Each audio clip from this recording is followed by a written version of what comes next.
Sveiki bičiuliai, esu Ernestas iš Namų ekspertų. Esame Gargžduose, Gamyklos gatvėje ir čia apžiūrime patalpas skirtas verslui.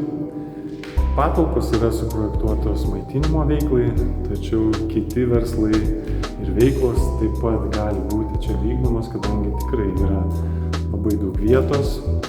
Todėl kviečiu jūs atvykti, apsižiūrėti jas, įsivertinti, susiderinti galutinį įrengimą, sąlygas, nuomos kainas ir pabendrauti.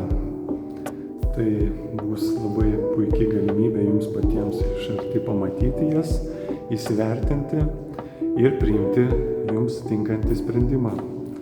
Šiam kartui sakau tiek, bičiuliai, kol kas ir iki.